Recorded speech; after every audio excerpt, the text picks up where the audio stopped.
নমস্কার বন্ধুরা, আজকে আমি দেখাবো আপনি অনলাইনের মাধ্যমে কিভাবে আপনার ভোটার কার্ড কারেকশান করতে পারেন এবং নিউ ভোটার কার্ডের জন্য অ্যাপ্লিকেশান করতে পারেন।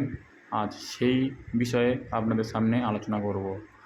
এবারে কারেকশান করার পরে আপনাদের ঠিক এই রকম ভোটার কার্ড আপনার বাড়িতে চলে আসবে মাত্র 15 দিনে। কীভাবে আপনাদেরকে আবেদন করতে হবে সেটাই আজ দেখাবো। চলুন একটা ব্রাউজার আমরা ওপেন করে নিয়ে সেখানে লিখব ভোটার কার্ড। ভোটার কার্ড লেখার পরে আমরা সার্চ করব।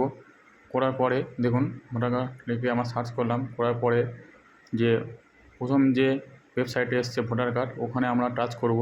করার পরে আমাদের পরবর্তী পেজ ওপেন হবে এবং পরবর্তী পেজে গিয়ে আপনার সেখানে ইউজার আইডি এবং পাসওয়ার্ড এবং নিচে থাকা ক্যাপচার দিয়ে আমরা লগ ইন করে নেওয়ার পরে আমাদের পরবর্তী পেজ ওপেন হবে।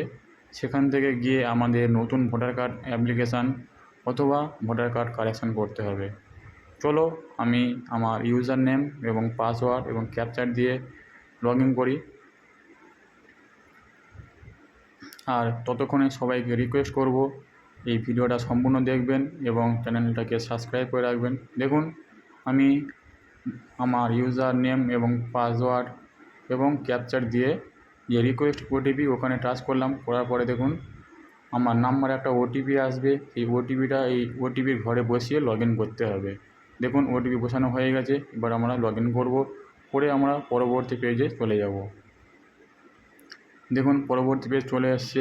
প্রথম দেখুন লেখা আছে নিউ রেজিস্ট্রেশন, মানে আপনারা যারা নতুন অ্যাপ্লিকেশান করছে তাদের জন্য নিউ রেজিস্ট্রেশনে আপনারা অ্যাপ্লাই করবেন বা ফর্ম নম্বর 6 এবং কারেকশানের জন্য ফর্ম নম্বর 8। আপনারা যে কোনো যেটা আপনাদের প্রয়োজন, আপনারা যদি কারেকশান করতে চান কারেকশান করতে পারেন এবং নিউ অ্যাপ্লিকেশানের জন্য আবেদন করতে পারেন। আজকে আমরা কারেকশান করব। কারেকশান করার পর দেখুন 8 নম্বর ফর্ম ফিল আপ করছি। দেখুন অ্যাপ্লিকেশান ফর আদার্স, এখানে গিয়ে এপিক নাম্বার মারতে হবে। এপিক নাম্বার দেওয়ার পর সাবমিট করতে হবে। সাবমিট করার পর দেখুন নাম ঠিকানা চলে এসছে। এবারে কিচ্ছু করতে হবে না। দেখুন নিচে লেখা আছে ওকে বোতামটাকে আমাদের ক্লিক করতে হবে। ক্লিক করার পরে আমাদের ফর্মটা চলে আসবে। এবার এখানে আমরা correction and enter in exit installment roll ওখানে আমরা টাচ করব। করার পরে আমাদের যে ফর্মটা চলে আসবে এই ফর্মটাকে ফিল আপ করতে হবে। যদি কোনো ভুল থাকে এই ফর্মে এসে আপনাদেরকে ফিল আপ করে কারেকশান করতে হবে। দেখুন নাম আছে, আপনারা কি চেঞ্জ করতে চান, নাম পদবি যা যা খুশি কারেকশান করার এখান থেকে কারেকশান করতে হবে। চলো আমি আজকে আমার যে কাস্টমারের নাম চেঞ্জ করব এবং রিলেটিভ চেঞ্জ করব, মানে বিয়ে হয়ে যাওয়ার পরে বাপের বাড়ি থেকে স্বামীর বাড়ি এসছে, তাই তার রিলেটিভ মানে বাবা নামের পরিবর্তে স্বামীর নাম বসিয়ে আজ দেখাবো। নেম চেঞ্জ করলাম, রিলেশন টাইপ এবং রিলেশন নেম এই দুটোকে আমরা সিলেক্ট করে নিলাম। নেওয়ার পরে আমরা চলে যাব